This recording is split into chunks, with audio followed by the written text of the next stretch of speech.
আমার একজন স্টুডেন্ট এই সুন্দর প্রশ্নটি আমাকে পাঠিয়েছে। যদি সিম্পলি আনসার আমরা লিখি,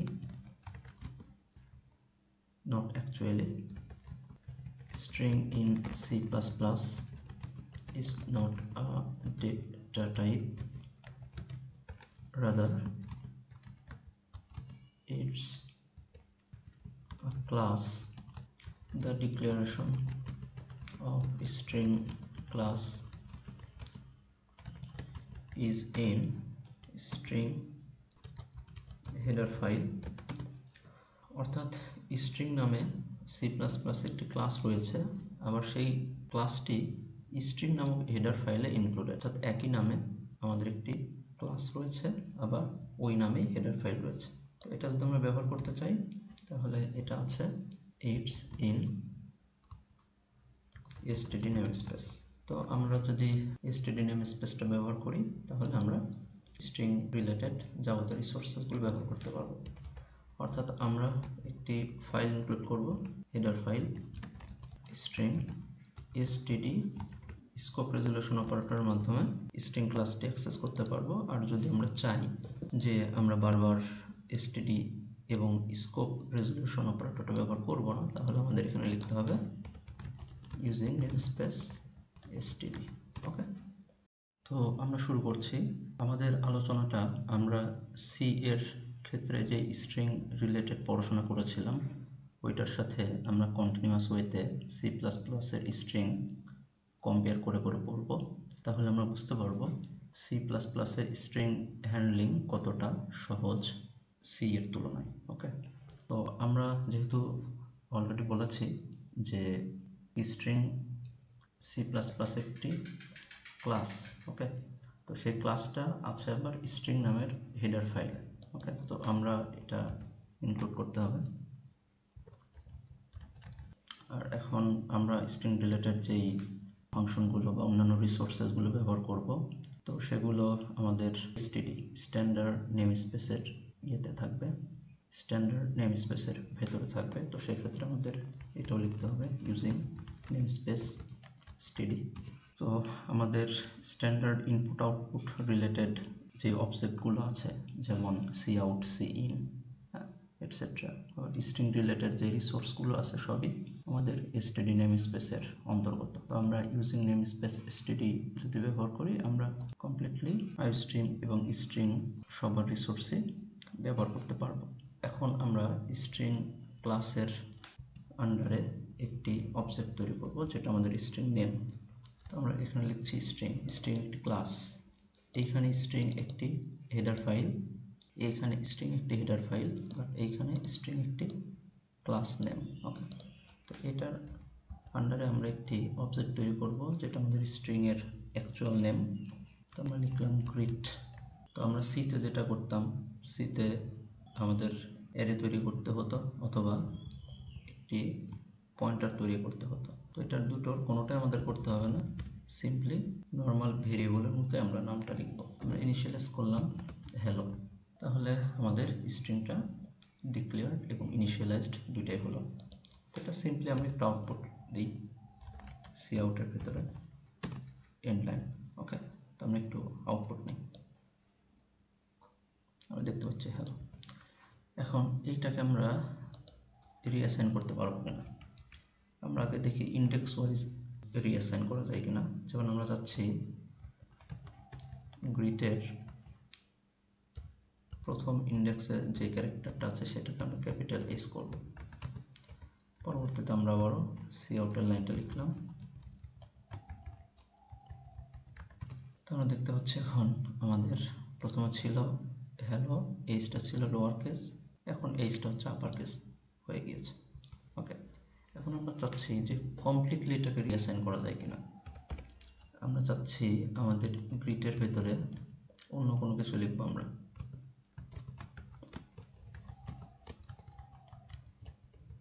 গুড আফটারনুন। ওকে, এখন যদি এটাকে সি আউট দিই,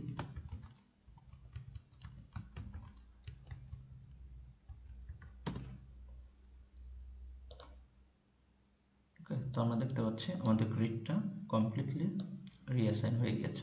তো এটা যদি আমাদের সিতে করতে হতো তাহলে প্রবলেম ফেস করতে হতো, আমাদের এভাবে করা যেত না। তো আমরা যেটা করতাম সেটা হচ্ছে স্ট্রিং কপি এই ফাংশনটাকে ব্যবহার করতাম। এখন আসি যে স্ট্রিং লেংথ এটা আমরা করতে পারি কিনা। তো আমরা চাচ্ছি এখানে একটা সি আউট দিব, আমরা চাচ্ছি গ্রিটের লেংথটা কত, সিম্পলি গ্রিট ডট লেংথ দিলে হবে। তো যেহেতু গ্রিট একটা অবজেক্ট, গ্রিটের যে ক্লাস অর্থাৎ স্ট্রিং ক্লাসের ভেতরে একটি মেম্বার ফাংশন আছে যার নাম লেন্থ। তো সেই ফাংশনটাকে যদি আমরা ব্যবহার করতে চাই তাহলে সিম্পলি আমরা অবজেক্ট এবং হচ্ছে আমাদের যেই ডট অপারেটর এটা ব্যবহার করে আমরা ওই অবজেক্টের সাথে রিলেটেড এই লেন্থ মেম্বার ফাংশনটা ব্যবহার করতে পারবো। আমরা এখানে একটা নিচ্ছি, তাহলে হ্যালোর ইয়েটা পাবো আমরা। ফাইনালি যখন গ্রিডটাকে আমরা রিঅ্যাসাইন করলাম এখানে আরেকবার লেন্থ নেব, তাহলে এইখানে আমরা আউটপুট পাবো হ্যালো কয়টা ক্যারেক্টার নাল টার্মিনেটর বাদে 1 2 3 4 5, আর এইখানে পাবো গুড আফটারনুন 1 2 3 4 5 6 7 8 9 10 11 12 13 14, তার প্রথমে পাবো 5, পরে পাবো 14। আমরা পাচ্ছি এখানে 5, এখানে পাচ্ছি 14। ওকে, তো একটি ইন্টারেস্টিং ফ্যাক্ট, সি প্লাস প্লাসে এই স্ট্রিংয়ের লেন্থ বের করার জন্য ভিন্ন নামে একই ধরনের ফাংশন আছে, যেমন সাইজ, সেম কাজই করে।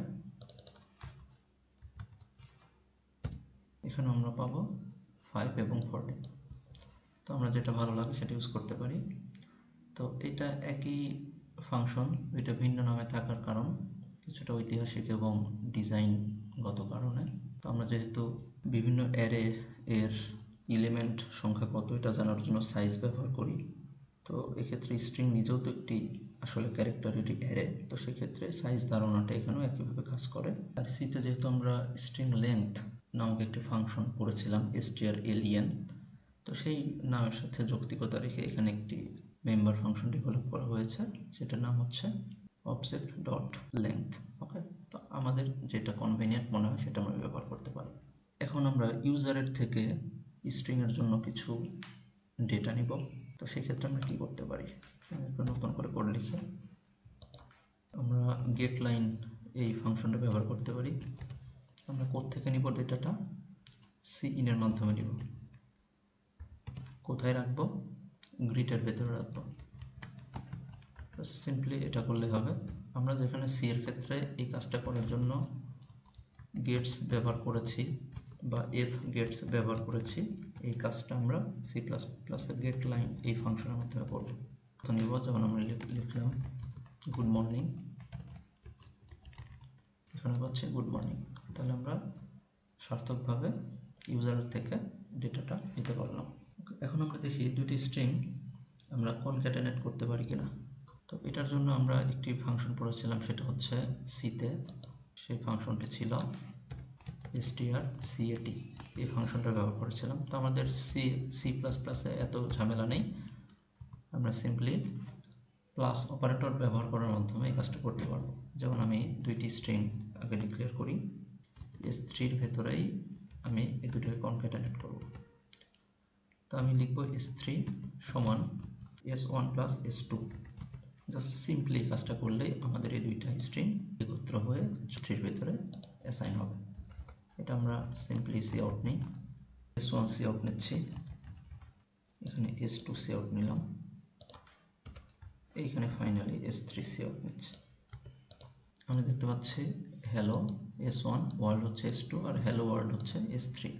তো আমরা এখানে একটি স্পেস থাকলে ভালো হতো, স্পেসটা আমরা এখানে দিয়ে দিতে পারি। আমরা এখানে পাচ্ছি হ্যালো স্পেস ওয়ার্ল্ড। এখন এতগুলো ভেরিয়েবল ব্যবহার না করলে আমরা রিঅ্যাসাইন করতে পারবো, যেমন s1 সমান হ্যালো, এখন আমরা লিখব s1 সমান s1 প্লাস, এখানে একটা স্পেস দিয়ে নিলাম আমরা, ওয়ার্ল্ড। ওকে, তাহলে আমি প্রথমে লিখলাম s1 সমান হ্যালো, এখন s1কে রিঅ্যাসাইন করছি s1 এর সাথে ওয়ার্ল্ড যোগ করে, তারপরে এই নতুন ভ্যালুটা s1 এর ভেতর রিঅ্যাসাইন করতে চাচ্ছি, তাহলে কাজ করবে। তো আমরা শুরুতে এখানে আরেকটা s1 সি আউট দিই এখানে, তো সিম্পলি হ্যালো এখানে প্রিন্ট হবে, আর এখানে রিঅ্যাসাইন হয়ে এখানে হ্যালো ওয়ার্ল্ড প্রিন্ট হবে। এটাকে এভাবে লিখতে পারি,